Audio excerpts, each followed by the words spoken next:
అందరికీ నమస్కారం అండి. నా పేరు బి మధుసూదన్ రావు. నేను Sri Kavya all departmental exams coaching center Nizamabad నుంచి మాట్లాడుతున్నానండి. పోస్టల్ డిపార్ట్మెంట్లో పనిచేసేటటువంటి అటు ఏపీ సర్కిల్ కానీ ఇటు తెలంగాణ సర్కిల్లో ఉన్నటువంటి వాళ్ళందరికీ కూడా నేను చిరపరిచితునేనండి. ప్రత్యేకించి ఈ వీడియో చేయడానికి కారణం ఏంటంటే మనకి పిఏఎస్ఏ రిక్రూట్మెంట్ రూల్స్ మారాయి. దాని ప్రకారం మనకి ఎలిజిబిలిటీ కండిషన్ ఏదైతే పోస్ట్ మ్యాన్కు 3 years ఉందో కాదు 2 yearsకు ఎలిజిబిలిటీ ఇచ్చారు సార్, ఇది నిజమేనా కాదా అని చెప్పి చాలా రోజుల నుంచి అడుగుతూ ఉన్నారండి. అయితే నేను ఒరిజినల్గా మనకు 2022లో ఏదైతే రిక్రూట్మెంట్ రూల్స్ ఇచ్చారో అది టోటల్గా బంచ్ మళ్ళీ జిరాక్స్ తీయించుకొని ఒకటి కాపీ తీశానండి. తర్వాత లేటెస్ట్గా వచ్చినటువంటిది ఏదైతే మొన్న ఆగస్టులో మనకి ఇచ్చినటువంటి ఈ రూల్స్ అంటే ఈ ప్లేస్లో దీని బదులుగా ఇది చదువుకోండి అని ఇచ్చినటువంటిది కూడా ప్రింట్ తీయించానండి. యాక్చువల్గా ఏంటంటే పిఏఎస్ఏ రాయడానికి పోస్ట్ మ్యాన్ దీనిలో mail gourd 3 years of service ఉండాలి, లేదా ఎంటీఎస్లో 5 years ఆఫ్ సర్వీస్ ఉండాలి.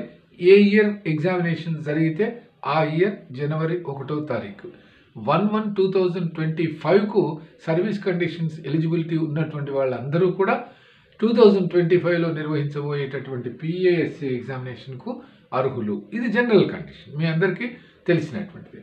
అయితే దీంట్లో ఏంటంటే మనకు కేటగిరీ ఫస్ట్ అసలు పిఏ క్యాడర్ అనేటటువంటి దాంట్లో పిఏ పోస్టులను వర్గీకరించారండి. అంటే మనకి ఇచ్చిన రిక్రూట్మెంట్ రూల్స్లో 11 కాలంలో ఇలా ఇస్తూ వచ్చారు. First PA postal assistant, circle officer, regional ఆఫీసెస్లో ఉన్న post. Next PA foreign post organisation, ఇవి ఢిల్లీ, చెన్నై ఇట్లా ఉంటాయండి, దానికి సంబంధించి. And PA SBCO and internal check, savings bank controlling organisation and internal check, ఇక్కడ కూడా పిఏ పోస్ట్ ఉంటుంది.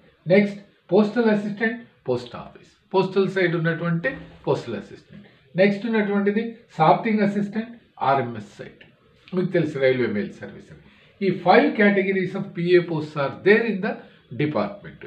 దానికి సంబంధించి కాలం నంబర్ 11లో ఏదైతే పూర్వం ఇచ్చినటువంటి దాంట్లో 2022 రూల్స్లో కాలం నంబర్ 11లో దానికి సంబంధించి నోట్ 3లో కొన్ని మార్పులు, అంటే నోట్ 3 ఇప్పుడు లేటెస్ట్గా వచ్చినటువంటి ఆర్డర్లో ఏదైతే ఉందో అది చదవండి, పాతది తీసేయండి అనేది మనకు వచ్చినటువంటి లేటెస్ట్ రూలింగ్లో ఉందండి. అంటే ఇది ఏంటంటే the department of post here by called, ఇది 2024 అన్నారు, ఇది గజెట్లో కూడా వచ్చిందండి.